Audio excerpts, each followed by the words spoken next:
Buenas tardes a todos. Mi nombre es Gamaliel Benítez, soy patólogo clínico y es un gusto poder participar en esta sesión de la Asociación Mexicana de Patología Clínica y les voy a intentar dar una breve plática sobre lo que es la medicina regenerativa. En el consciente del humano, a lo largo de la historia, siempre le ha fascinado la capacidad de los organismos para regenerarse, para la capacidad de restablecer sus órganos. Tanto es así que se han desarrollado mitos como la hidra o el ave fénix, pero aún el mismo humano, dentro de los mitos griegos, se sabía de la capacidad de regeneración del hígado. Prometeo encadenado es un buen ejemplo sobre esto, donde se observa que su castigo fue ser encadenado a un monte y todos los días un ave de rapiña comía su hígado. Y durante la noche este hígado se regeneraba y al día siguiente continuaba su castigo.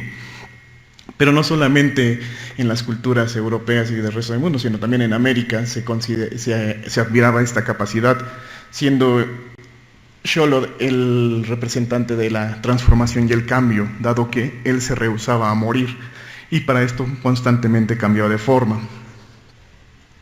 En la actualidad sigue fascinando al humano la capacidad de regenerarse los tejidos y ha evolucionado a un nuevo mito de hasta cierto punto exagerado lo que es la regeneración.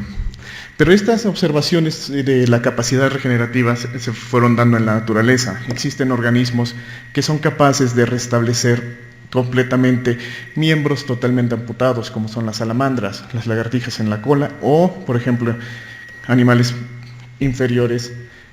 Bueno, no sé qué tan inferiores puedan ser, si son capaces de regenerar completamente una extremidad y aparte crear otro organismo a partir de un segmento perdido. Estas capacidades fueron capacidades evolutivas que se fueron desarrollando a lo largo de la vida, del desarrollo de la vida, donde la organización celular, empezando desde una sola célula, pasando a las colonias, a los talos, y después a los organismos bilaminares y finalmente de trilaminares, se fueron conservando estas capacidades para restablecer y mantener la función de un organismo. Tanto es así que se crea una gran complejidad de organismos y este es cómo se ha ido evolucionando, dado que toda la evolución tiene un origen común, muchos de los mecanismos son comunes en muchos organismos. Para poder entrar en materia debemos considerar algunos conceptos básicos. La célula es la unidad estructural y funcional de todo ser vivo.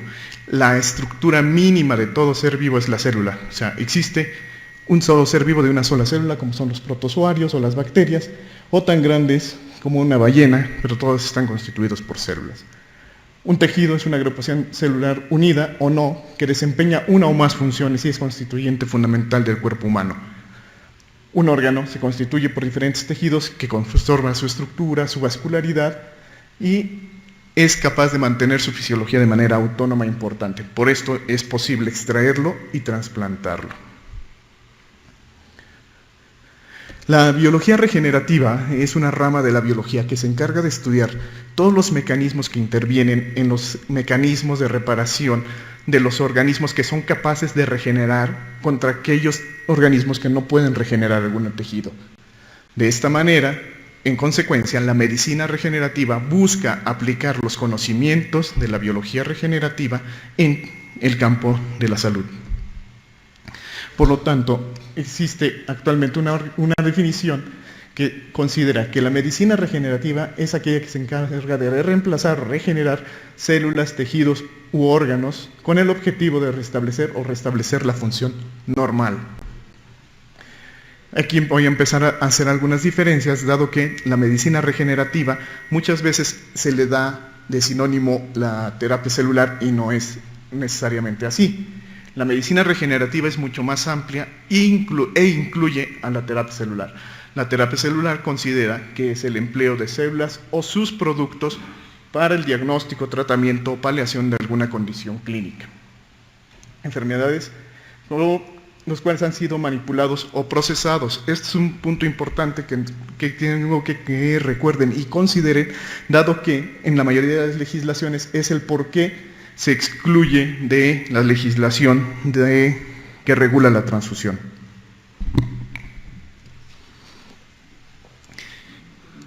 El objetivo de la medicina regenerativa básicamente es la aplicación de los conocimientos básicos hacia la aplicación clínica, ya sea en el diagnóstico, prevención, predicción, terapia o pronóstico. Y se basa en 3 puntos: regenerar, reemplazar o rejuvenecer los mecanismos nativos de un individuo. Como les comentaba, la medicina regenerativa es mucho más amplia de lo que se considera e incluye a la terapia celular, a la terapia génica, a los biomateriales, que en este caso son elementos que se utilizan para favorecer los mecanismos de reparación o sustituir los bioreactores y el trasplante de órganos. ¿Quiénes fueron los que inicialmente empezaron a tener experiencia utilizando células para manejar o paliar o tratar una enfermedad? Fueron los hematólogos. Las primeras transfusiones dentro de la historia es la primera vez que se empezaban a emplear elementos formes de otro individuo para paliar algunos síntomas de alguna enfermedad. Como les comentaba, entonces, esto empezaba en los albores de la terapia celular. Y quiero que recordemos de nuevo la definición que terapia celular es el empleo de células, sus componentes para el diagnóstico, tratamiento y paliación de una enfermedad, los cuales han sido manipulados. Insisto mucho en esto de la manipulación o proceso porque es lo que es la pauta que hace diferente a todo lo demás.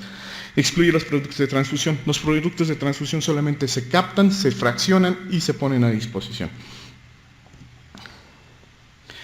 Dentro de la terapia celular existen las células troncales también. Las células troncales son aquellas, o madre, mal llamadas madre, porque finalmente, no, mamá de quién son, quién sabe, pero en realidad le llaman troncal o stem porque viene de un origen y se van ramificando. Conforme van avanzando, van agarrando diferentes especialización y se van agarrando diferentes compromisos, lo cual van a producir diferentes tejidos. Es importante que biológicamente hablando y de forma natural, este flujo de diferenciación es irreversible, pero se sabe que en cada línea germinal existen células troncales comprometidas con cada línea que tienen que ver con la capacidad de regenerar en algunas lesiones. Bajo esta premisa, volvemos al punto, vuelvo a comentar que los hematólogos empezaron a observar que era posible trasplantar una célula troncal hematopoyética de un individuo a otro, dado que un individuo constantemente está produciendo sangre en su médula ósea. Entonces se propuso poderlo trasplantar. Los primeros trasplantes no resultaron, dado a que entonces no se conocía de manera adecuada, bueno, se desconocía más bien dicho, los complejos mayores de histocompatibilidad, y los primeros trasplantes tuvieron problemas, fracasaron. Después de que se lleva a cabo el descubrimiento de los trasplantes por medio del complejo mayor de histocompatibilidad y se logró hacer un adecuado match, los trasplantes empezaron a volverse de forma exitosa y se pueden obtener diferentes fuentes de células troncales hematopoyéticas o células madre. Inicialmente son la médula ósea, posteriormente observaciones de varios investigadores pone de manifiesto que estas células bajo ciertos estímulos son capaces de circular, lo que permite capturarlas por medio de un procedimiento de aféresis, y en las últimas décadas los estudios de Gluckman y donde se realiza el primer trasplante de cordón umbilical, dado que se sabía desde tiempo anterior que era rico en células progenitoras hematopoyéticas. También, otro tipo de terapia celular es la formación de anticuerpos monoclonales. Como les había comentado, dentro de la definición, la terapia celular define que es el empleo de células o sus productos. Los anticuerpos son un producto celular, básicamente, que se produce a partir de una teoría del hibridoma y puede obtener anticuerpos monoclonales de una sola clona. Actualmente existen una gran gama de anticuerpos monoclonales de uso clínico, principalmente para padecimientos hematológicos y oncológicos, con muy buenos resultados. Tan solo podemos mencionar el efecto del linfoma con los anticuerpos monoclonales anti-CD20, que han mejorado mucho la evolución de esa enfermedad. Actualmente se están probando en algunas enfermedades autoinmunes, como la psoriasis, las enfermedades inflamatorias del tubo digestivo y hasta en asma.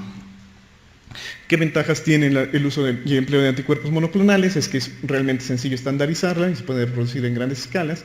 pueden no solamente tener aplicaciones terapéuticas, sino también diagnósticas.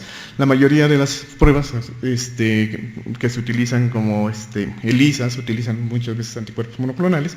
Lamentablemente es un procedimiento caro, limitado a los antígenos extracelulares, y no puede atravesar el sistema nervioso. Son unas áreas de oportunidad para incrementar la viabilidad, desarrollar una forma de administración oral, que es un verdadero reto, y aumentar el repertorio de antígenos. Otro tipo de terapia celular que se está desarrollando actualmente es el empleo de vacunas celulares. Durante algún tiempo las células dendríticas se consideraron que eran células accesorias, que no tenían mayor participación en la respuesta inmune. Actualmente se consideran que es quienes coordinan y manejan la respuesta inmune en muchos de los casos.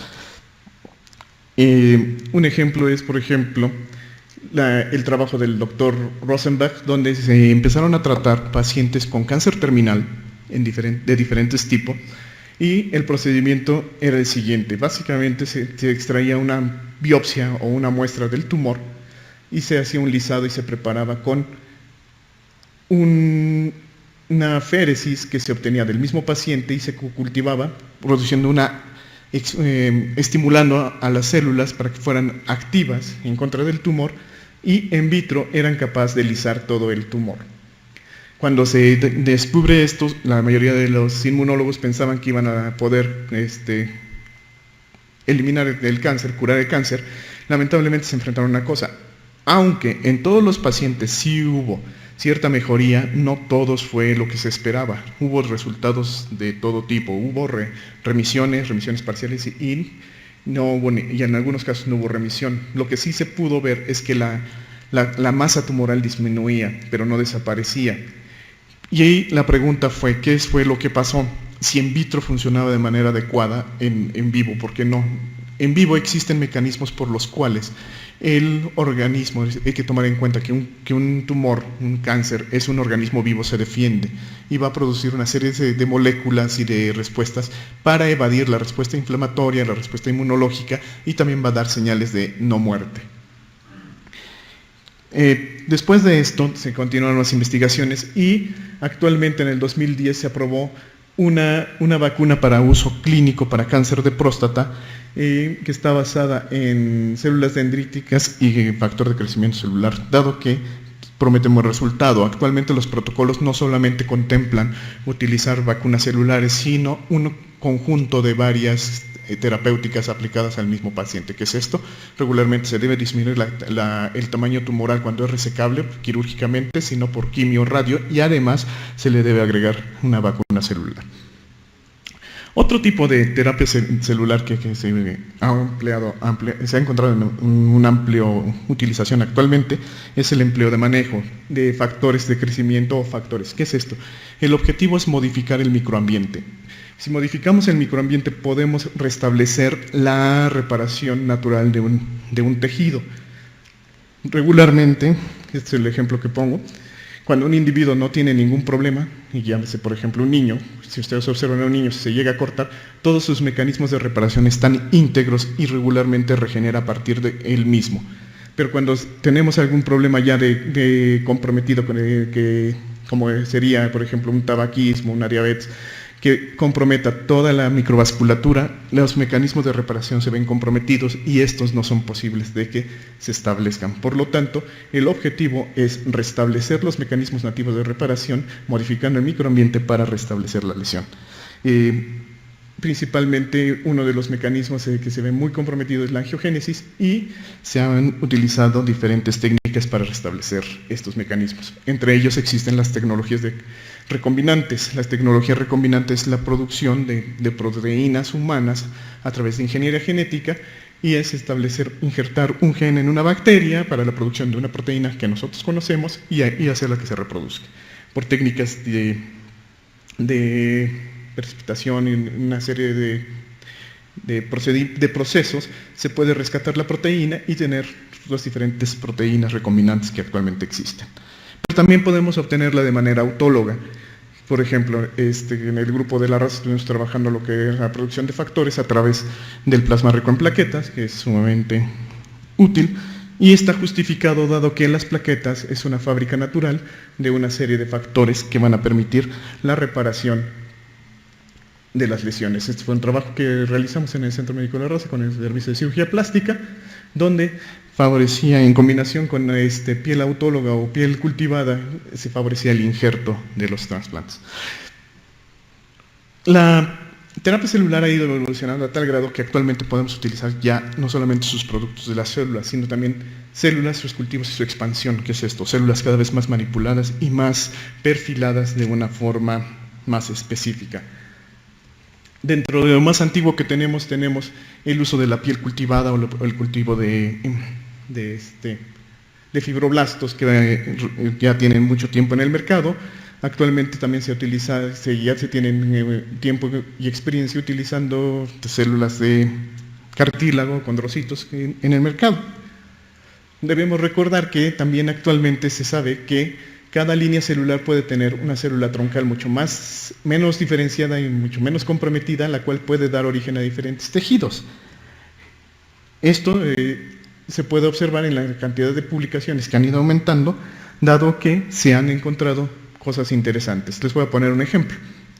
Las células mesenquimales, que por ejemplo viene del mesodermo, son capaces de diferenciarse en tejido adiposo, hueso, tendón, músculo, cartílago o en el estroma de la médula ósea. Bajo esta observación, varios médicos han propuesto el empleo de estas células o células parecidas para tratar algunos problemas cardiovasculares. Quienes son de los que más diferencia tienen, por ejemplo, son los cardiólogos. Los cardiólogos han utilizado, todo esto es una serie de estudios que han utilizado diferentes tipos de fuentes celulares para tratar insuficiencia cardíaca o infarto con resultados prometedores. ¿Qué es esto? Han utilizado médula ósea principalmente, han utilizado CD34 por medio de selección positiva y han utilizado en algunas células cultivadas como serían las células mesenquimales. Los resultados hechos en los últimos años son bastante prometedores. Este es un metaanálisis de todos los estudios que anteriormente les comentaba con los diferentes tipos de células que se utilizaron y se observa que hay una tendencia positiva a favor de la terapia celular con células mononucleares, o sea, principalmente de las que mejor funcionan para problemas cardiovasculares o de corazón, son las células mesenquimales. Aunque también debemos considerar una cosa, dirían por ahí, los investigadores básicos siempre esperan que la regeneración sea completa, ¿no? Quieren ver que el corazón se restablezca de forma normal, no. Esta es una valoración mucho más clínica. La mayoría de los pacientes que han sido sometidos a terapia celular con este tipo de técnicas han mejorado su fracción de eyección, sí, pero tampoco han llegado a la normalidad. Eso es muy importante tenerlo en cuenta. Los básicos siempre han cuestionado este tipo de resultados, pero la evidencia es esta. No es lo mismo tener a un paciente en una clasificación de insuficiencia cardíaca grado 4 a tenerlo en grado 3. Llevarlo de un grado 4 a un grado 3 o de un 3 a un 2 ya es una diferencia clínica importante, aunque molecularmente sea difícil evidenciarlo. También nos enfrentamos a otro problema ético. Una vez que mejore un paciente, no creo que quieran que le saquemos el corazón o que se lo biopsiemos para ver cuáles han sido los cambios. Y regularmente estos cambios solamente los vamos a poder ver mucho tiempo después. ¿Ok? Otra aplicación que tras observar todo esto, varios investigadores han estado trabajando mucho con las células mesenquimales y, por ejemplo, esta empresa que se llama Osiris ya tiene patentado varios productos. Entre ellos, el más antiguo que han utilizado es Osteocel. Osteocel todas son células dendríticas, lo único que hicieron, células mesenquimales, pero solamente les cambiaron el nombre. Básicamente todas siguen siendo células mesenquimales en dosis diferentes para diferentes padecimientos. Todo depende de dónde se coloquen. Gracias a la habilidad que tienen estas células de transformarse o convertirse en otro tipo de tejidos, se han utilizado para la reparación de defectos óseos extensos, para la enfermedad de injerto contrahuésped refractaria a esteroides. ¿Qué es esto? Que el paciente que ha sido trasplantado empieza a presentar enfermedad de injerto contrahuésped y a pesar del tratamiento con esteroides no revierte, está indicado utilizar células mesenquimales. Las células mesenquimales les pasó lo mismo que las células dendríticas. Inicialmente se consideraban que eran unas células accesorias, pero después se dieron cuenta que coordinan la respuesta inmune. Tanto es así que se están considerando para utilizarlas en algunas enfermedades de tipo inmune, como sería el lupus, el Crohn, CUSI, y también se está en artritis. También se propone su uso para regeneración de tendón y algunas lesiones musculares. Aquí un ejemplo, por ejemplo, de lo que son las lesiones por enfermedad de injerto contra huésped y posteriormente al empleo con células mesenquimales. Tanto es así que en los últimos, este es un reporte del año pasado, ha aumentado mucho la cantidad de ensayos clínicos con células mesenquimales, pero ya en humanos. Otra técnica que se ha desarrollado, por ejemplo, por parte del grupo de Italia, Italia es un país que ha estado trabajando mucho en cultivo celular y medicina regenerativa a partir de terapia celular, es este grupo que utiliza el cultivo para reconstruir la córnea. Estos pacientes de la izquierda son como estaban inicialmente, se les toma una biopsia de la región limbal del ojo y se hace un cultivo y expansión de estas células. Muchas gracias. Va a durar la exposición hasta donde me dure la voz. Gracias.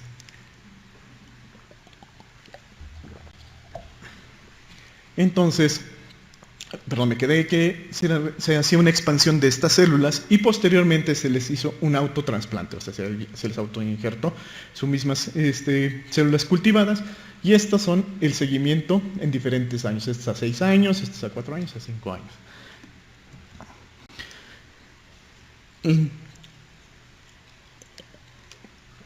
Hasta ahorita no se han hecho grandes manipulaciones, hasta lo que les he expuesto, la manipulación realmente ha sido mínima, ha sido tomar una célula somática o una célula troncal, expandirla y no modificar su biología.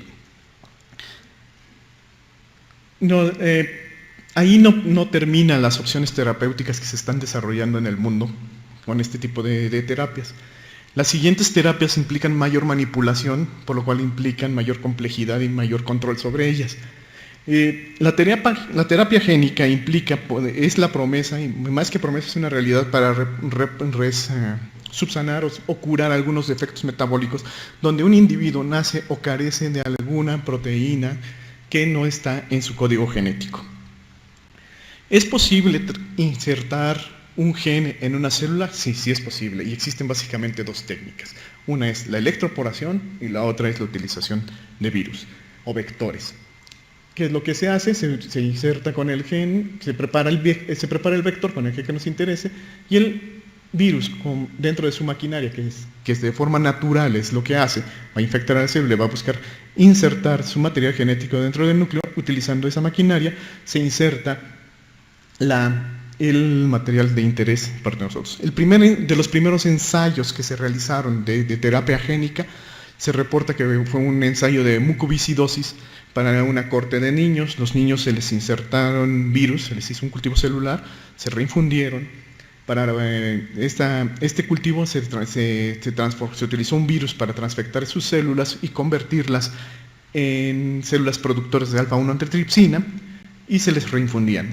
Una vez que se les reinfundió, efectivamente, los pacientes se les quitó la mucoviscidosis, pero lamentablemente al poco tiempo desarrollaron diferentes tipos de tumores. Uno de los grandes problemas de la terapia génica es el control de la mutación. Un virus hace lo que sabe hacer, es mutar, y entonces al mutar produjo un tumor. Entonces se suspendieron en ese momento hasta que se establecieran los mecanismos necesarios para corregir todas estas situaciones. Actualmente hay un protocolo que se publicó en el 2010, donde se utilizaron células troncales transfectadas para corregir los problemas de Wiscol-Aldrich, y hasta la fecha se tiene conocimiento que no ha habido mayor complicaciones. Esto ha permitido que en breves puedan tratarse ciertas enfermedades de tipo genético. Esto aún sigue en etapa experimental, pero ya están en fases clínicas, experimentales de fase clínica.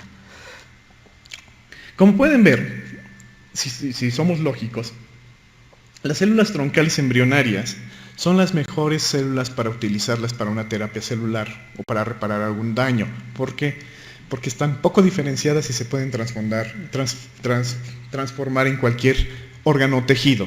Lamentablemente, en la cultura judío-cristiana, o todas las culturas monoteístas, consideran que no es ético trabajar con embriones, pero finalmente el embrión y la verdadera célula troncal o madre es el cigoto. El cigoto va a dar origen a todos los tejidos, a todo un organismo y a sus anexos. Estoy hablando de la placenta.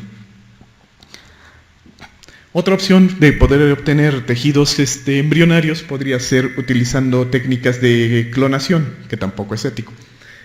Es meter un núcleo dentro de un osito e inducir la proliferación y tener tejidos embrionarios. En un artículo de Science se discutió este punto y básicamente la mayoría de las religiones no están de acuerdo con utilizar este tipo de técnicas, dado que la vida se considera que es un regalo divino, pero bueno, ahí tendríamos que entrar a discutir qué es la vida.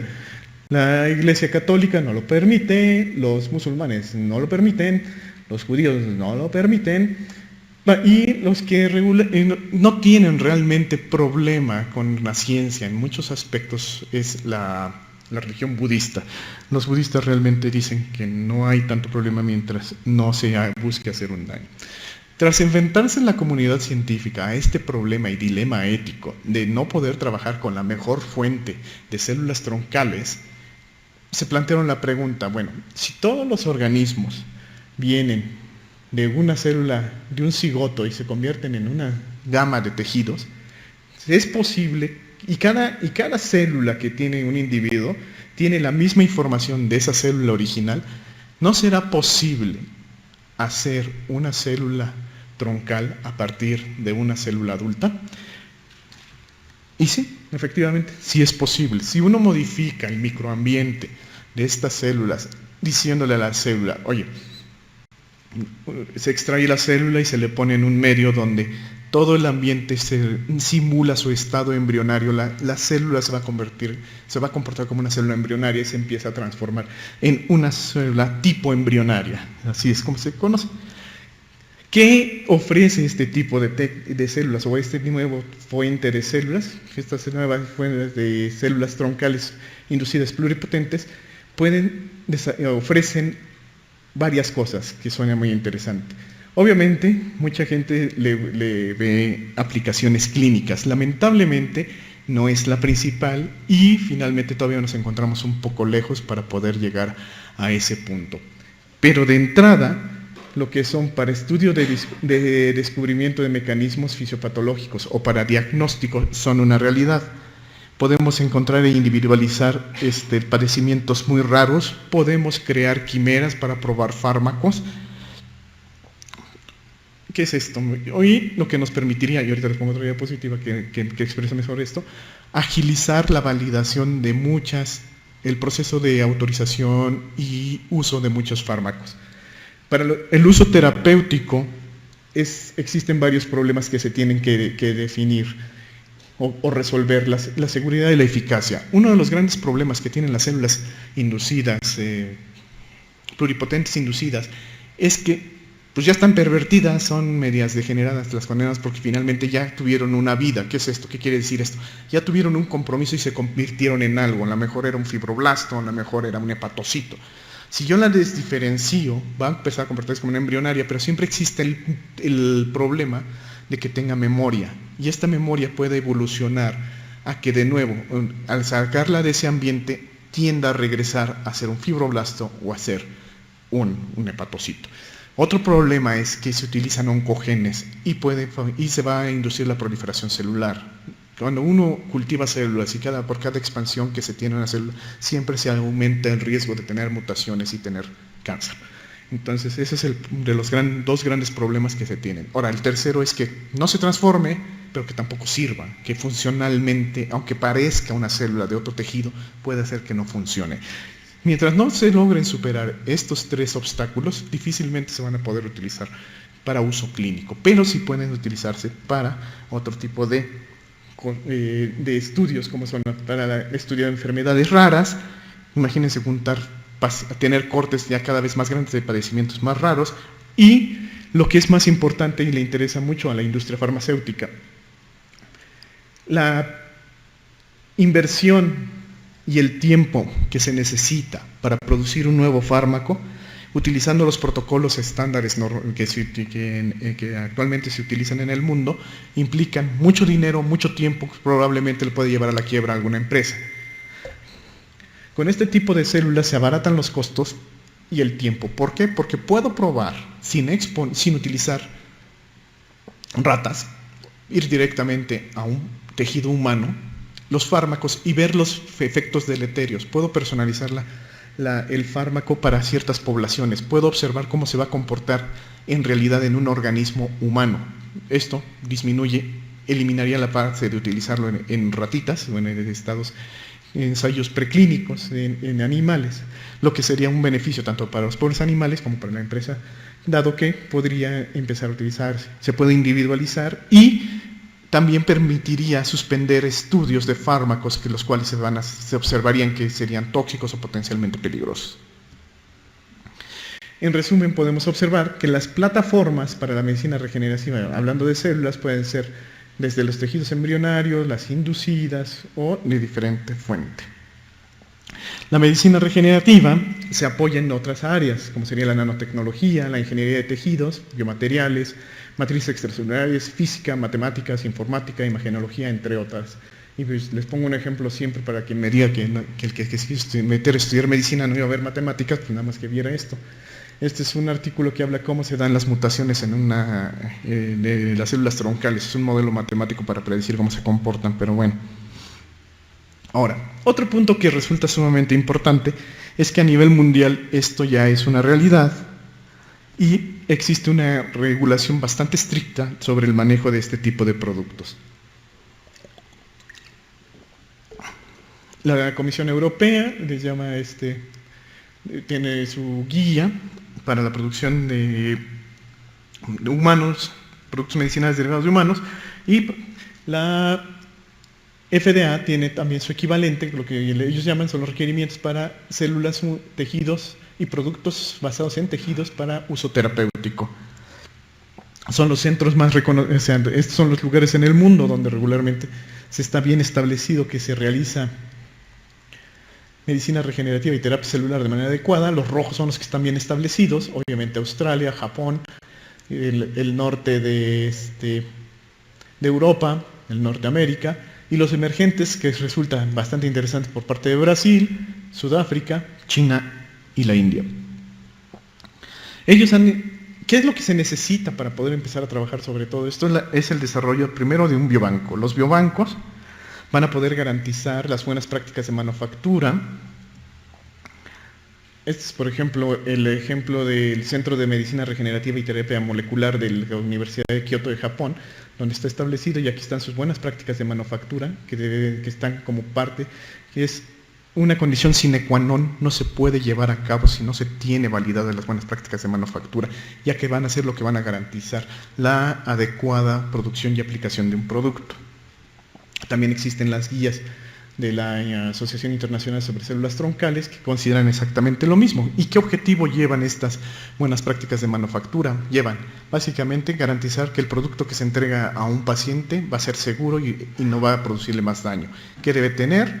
De entrada debe decir, es una célula que está viva, que es la que yo digo que es, que no te va a transmitir ninguna infección y que no va a mutar de forma rápida y concreta. Eso es lo que exige, básicamente.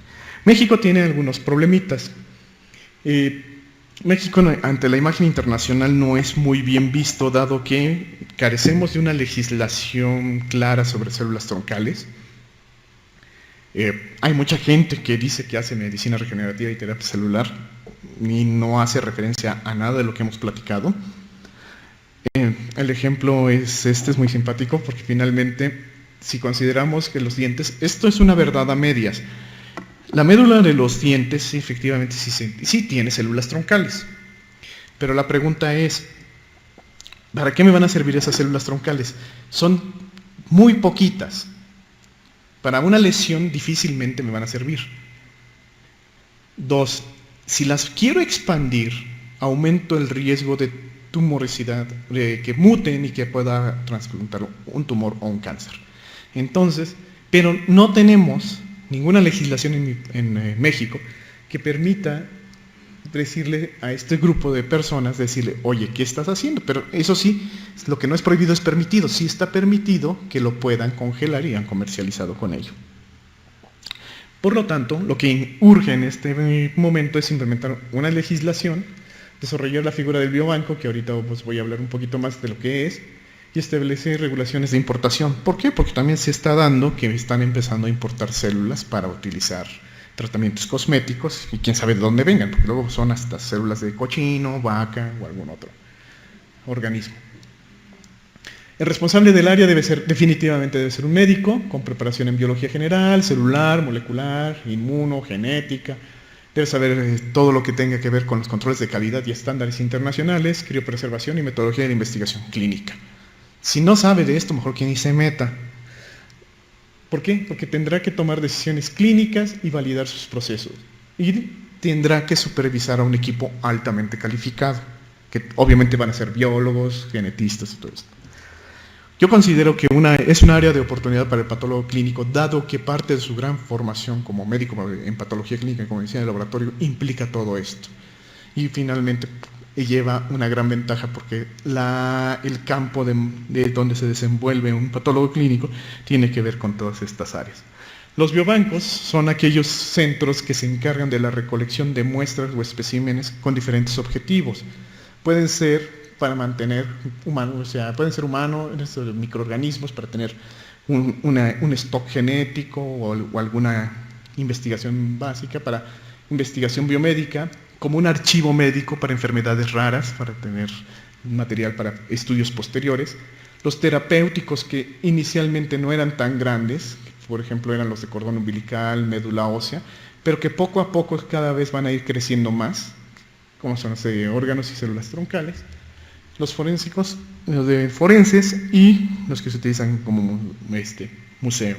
El biobanco va a convertirse en un punto clave, si no es que ya lo es en otras partes del mundo,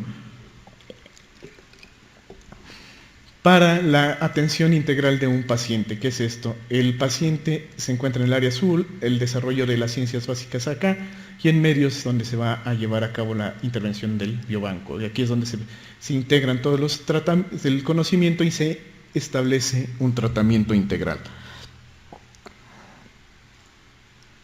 Como pueden ver, son las diferentes fuentes de los biobancos, y volvemos una vez más, deben estar bastante bien establecidas las reglas de control de calidad. ¿Qué es esto? Desde que entra un tejido, yo tengo que validarlo. Me va a entrar que sea un tejido, células, la muestra que sean, yo debo demostrar que es, primero, desde los puntos de vista ético y legales, tiene que estar autorizado por parte del donador, o si es del mismo paciente, y se les tienen que hacer sus pruebas de tamizaje. La mayoría de las veces lo que se busca es que no tenga ninguna infección potencialmente transmisible, dado que si vamos a cultivarlas también se cultivan los virus. Entonces pues no se trata de cultivar virus, se trata de cultivar un tejido inocuo. Después vamos a pasar a manipularlo, a estimularlo, a darle diferentes diferenciaciones, y tengo que llevar cada uno de los controles, de hacia qué lo quiero diferenciar, qué tipo de célula es, si no ha mutado, si está, y finalmente si es inocuo, básicamente. Una vez antes de que se libere el producto y haya garantizado que no ha mutado, que es eficiente, que es funcional, que y que es inocuo, debo entregar un producto de células vivas. ¿Por qué? Porque probablemente durante todo el proceso pueda lograrlo, pero muchas veces al final, cuando lo preparan para entregarlo, se mueren la mayoría de las células. Entonces, ese es otro de los puntos claves, y es por eso que es tan importante que se tenga un sistema de gestión de calidad que garantice la buena producción de estas células. Tanto es así que la OCDE también tiene sus guías para los centros biológicos. Ok, ahora, no todo en México es tan... Hay cosas malas, también hay cosas buenas.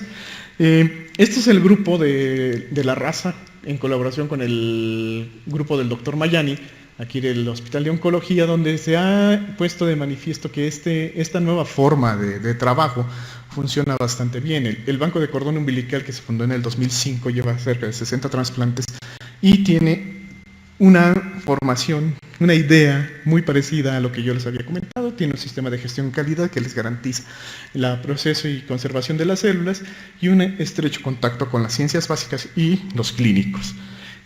Aquí es donde llevan a cabo el proceso. Por ejemplo, esta es la preparación para el trasplante. Tienen una validación de control de calidad por medio de cultivos clonogénicos. Esta es una fotografía del biólogo Fernando Luna. Bueno, y Hasta la fecha llevan cerca de 65 trasplantes con una sobrevida bastante similar a la que se ha observado en centros internacionales. Otra experiencia que tenemos también utilizando terapia celular es con el grupo de la doctora Pilar Rivera, donde empezamos a trabajar con úlceras crónicas y plasma rico en plaquetas y piel cultivada en algunos y en algunos trasplante de piel autóloga con estos resultados. Otra experiencia que tenemos es con el doctor René. Ahorita les enseño una foto del doctor René porque de veras que aunque no parezca, es ortopedista. Es una paciente, me acuerdo mucho hemos tratado varios pacientes, pero principalmente de esta paciente. Esta era una niña, era una mujer de 30 años, que sufrió una fractura por caída en moto, le ponen una placa y después de un año no consolida la fractura. Obviamente la placa, tarde o temprano, falló. A lo cual, no tengo la otra foto, pero finalmente, tiempo después le volvieron a poner otro clavo, no consolidó la fractura y volvió a fallar. Entonces el doctor René, ahí está arriba, decidió comentarme el caso y implementamos un tratamiento con plasma rico en plaquetas y células mesenquimales de médula ósea con un poco de hueso autólogo. Tras el seguimiento, ustedes pueden ver que finalmente la fractura consolidó, tiene un poquito de acortamiento en la paciente del miembro pélvico, pero finalmente después de un año y medio de no haber consolidado la fractura ya era de muy mal pronóstico para que lograra consolidar. Espero que no haya sido aburrido, que haya sido claro, porque a veces tengo ese problema, y les doy las gracias. Si alguien tiene alguna duda o pregunta, estoy a su servicio. Gracias. ¿Se escucha? ¿No se escucha?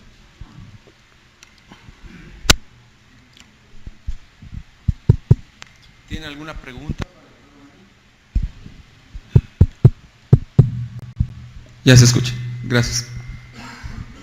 ¿Alguna pregunta al auditorio? Doctor Rosiles.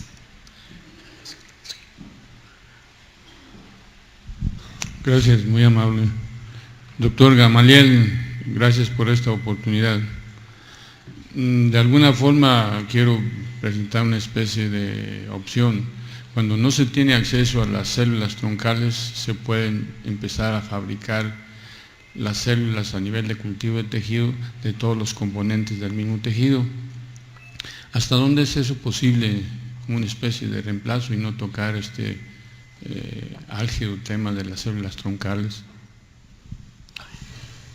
¿Troncales embrionarias me está preguntando básicamente? Troncales embrionarias, o ya cuando estamos hablando de las mismas células que van es decir, estoy pensando en el hígado, por ejemplo. Los hepatocitos los podemos regenerar con cierta facilidad. Lo que a veces representa problema es el tejido mesenquimatoso o el tejido que va a dar sostén a esas células. Entonces, ¿cómo yo lograría fabricar ese hígado con las células ingredientes que lo forman?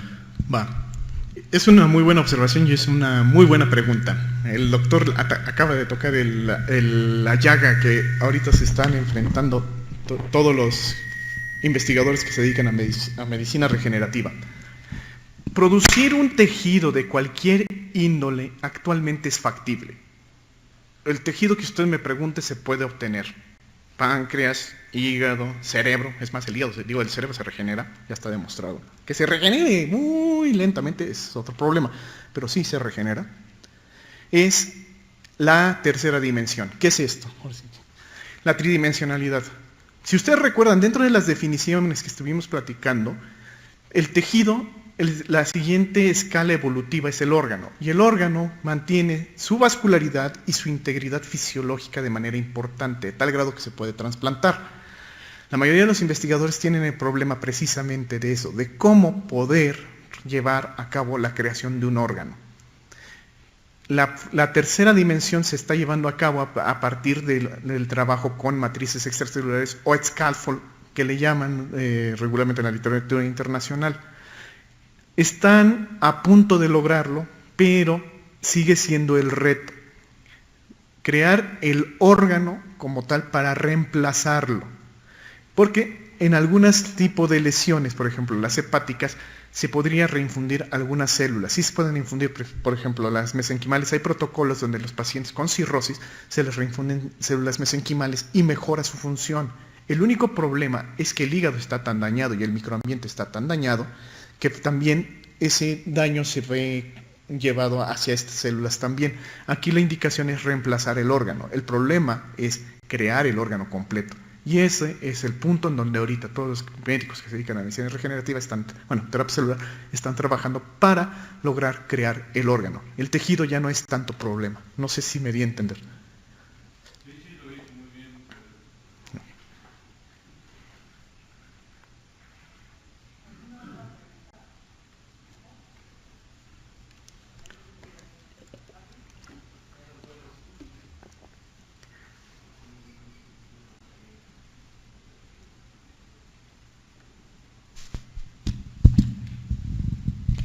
Muchas felicidades, doctor Benítez Arbizu, y gracias por estar con nosotros. A mí me gustaría que dentro de tus referencias se pusieran los resultados también que tenemos en el instituto. Por ejemplo, en el Hospital de Cardiología ya son más de 250 casos de pacientes de la clínica de insuficiencia cardíaca, de la cual tú también fuiste en algún momento colaborador primario, con muy buenos resultados, ¿no? Con implantes. 14 implantes directamente en miocardio. Okay. Y el otro punto también es que la biopsia miocárdica es un procedimiento ya cotidiano en el diagnóstico preliminar y trans y posoperatorio para el control del implante. Sí, doctora, pero el problema es la cuestión ética, nada más era lo que yo discutía. No es que no se pudiera. Hay grupos que dicen que no se debe hacer. Eso fue la gran discusión que tuvieron, por ejemplo, en Bethesda, en el Congreso Internacional de Medicina Regenerativa Cardiovascular. Era que decían, ¿qué tan ético es que yo, después de que mejora un paciente, llegue y lo pellizque? Yo se lo pongo a usted, ¿se dejaría? Sí. Pues, ay, qué valiente, doctora. Sí, porque ya hemos vivido la experiencia con población mexicana, ¿no? De buenos resultados. Los mexicanos somos bastante aguantadores, pero en general para la comunidad internacional se hace un poquito invasivo eso. Yo expongo en gran parte un argumento que se maneja a nivel internacional, pero efectivamente, de que se hace, se hace. O sea, hay lugares donde sí lo hacen y no hay ningún problema. Nuevamente, muchas felicidades. Gracias, doctora.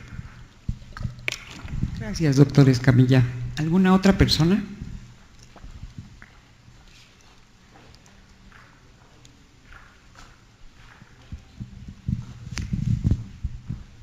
Gracias. Doctor Gamaliel, muchas gracias por su presentación, muy clara, aunque diga que le cuesta trabajo, muy clara realmente. Aquí, en países como México, que no somos líderes en este tipo de terapias, siempre la legislación va a la saga, va retrasada, ¿no? Así es. Y eso ocasiona que haya mucha charlatanería por ahí pululando, diciendo que dan terapia celular o regenerativa sin ningún sustento, ¿no? Uh-huh. En su experiencia aquí en México, ¿cómo identificamos esas células troncales? Ejemplo, hace 10 años todavía se decía la célula troncal o stem de médula ósea se identificaba como CD34 y entonces esas decían son totipotenciales porque nos dan origen a las 3 líneas celulares de sanguíneas. Ahora se ha visto que dan más allá de las 3 líneas celulares sanguíneas. ¿Cuáles son los marcadores y cómo identifican en qué nivel de diferenciación están las células troncales para poder orientarlas hacia lo que se pretende? Hay dos situaciones. Bueno, voy a intentar responder la pregunta de esta manera. Hay una situación bastante interesante. La primera, paradójicamente, entre más inmadura es una célula, es como un residente, o sea, de primer año y que va llegando al hospital uno no sabe ni de qué es. O sea, finalmente porque no desarrolla antígenos, ese es uno de los fundamentos, ¿no? Por eso, tomando por ejemplo la CD34, la CD34 se considera CD34 linaje negativo para las hematopoyéticas. ¿Qué quería decir que era linaje negativo? Es que era una célula tan poco diferenciada que todavía estaba comprometida. Lamentablemente es uno de los grandes problemas para identificar a veces la célula más inmadura, porque entre más inmadura menos antígenos va a tener. Para lo cual, lo que regularmente se hacen son ensayos funcionales. ¿Qué es esto? Se selecciona cierto tipo de población de células y se siembran bajo diferentes estímulos y se ven cómo se van diferenciando y si son capaces de transformarse o no a estas células. Y se les hace un cóctel de, bueno, básicamente lo que se hacen diferentes cócteles de inmunofluorocromos para identificar para qué anticuerpos son positivos. Si es un poquito difícil, por ejemplo, les voy a poner un ejemplo aquí para... A ver, regrésate.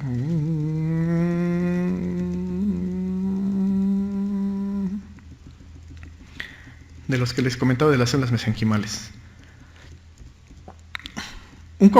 Hay un cóctel impresionante para hablar de células mesenquimales en general.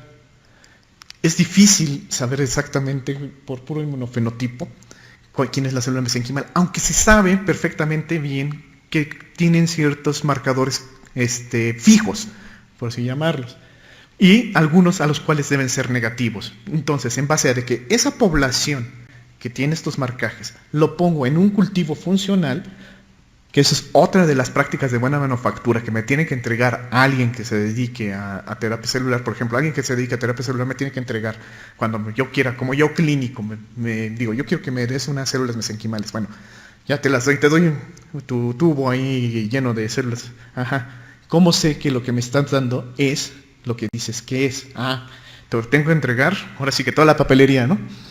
Mi certificado de que no tiene bacterias, de que no tiene virus y de que están vivas. Muy bien. Que una viabilidad se puede hacer con una ultripano, con una citometría de flujo. Ahora, ¿cómo sé que las células que me estás diciendo son las que dices? Bueno, las células que tú me pediste no deben expresar, por ejemplo, en este caso CD34, no deben expresar CDTS, HLA-DR, deben ser CD105, etcétera, etcétera, ¿no? CD90, CD70. Ok. ¿Y sirven? Esa es la siguiente pregunta, ¿no?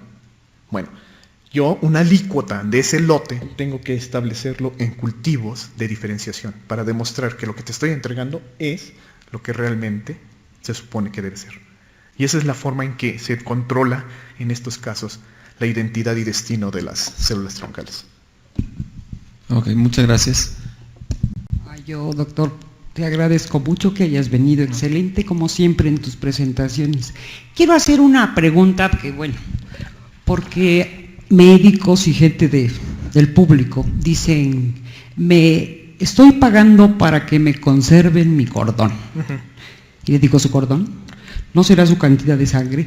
Y te lo digo porque no saben que es importante que lo que guardamos es una cantidad, un volumen determinado para poder llevar a cabo esto.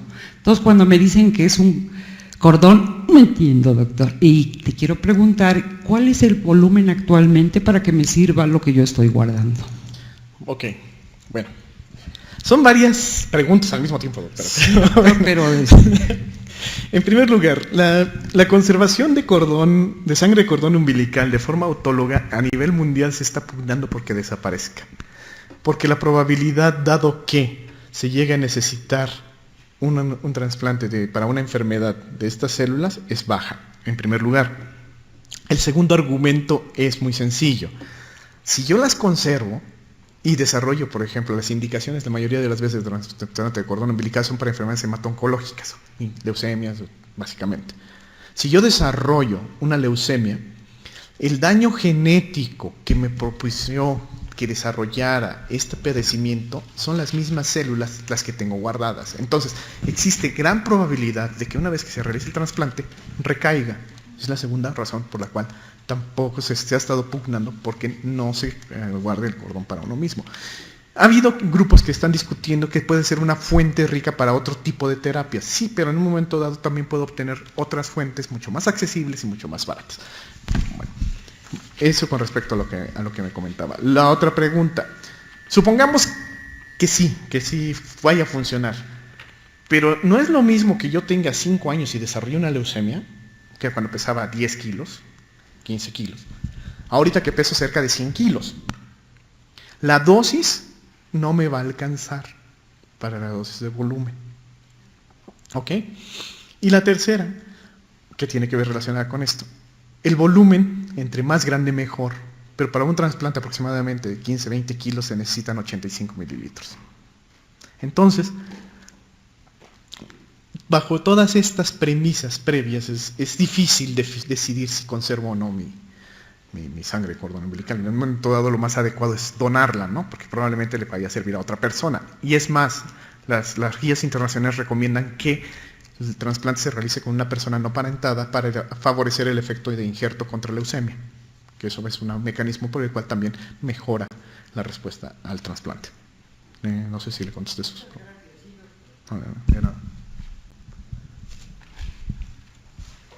Tenemos aquí una pregunta del público de internet. Okay. La doctora Isabel pregunta, primeramente un saludo, y cuando Hola. tenemos lesiones en pacientes como en el caso que presentó, ¿qué tan viable sería hacer el trasplante después de 6 meses? ¿O en qué tejidos es más recomendable después de ese tiempo? ¿De qué lesión? Ha de estar hablando de los pacientes con úlceras, ¿no? Sí, del caso. Ok, los pacientes con úlceras crónicas, por definición, son pacientes que no han cicatrizado, tienen más de 6 semanas, y lo más adecuado aquí es la preparación del paciente. Lo más importante es darle estabilización metabólica si es que es un problema metabólico, y preparar el lecho para hacerlo. O sea, no tiene que ver el tiempo, tiene más que ver con la preparación del lecho quirúrgico para poderle aplicar y mejorar las tasas de resultado de estos pacientes. Perfecto, doctor Gamaliel. Si no existe alguna otra pregunta, agradecemos su brillante participación y le damos un reconocimiento por participar con nosotros. Muchas gracias. Gracias.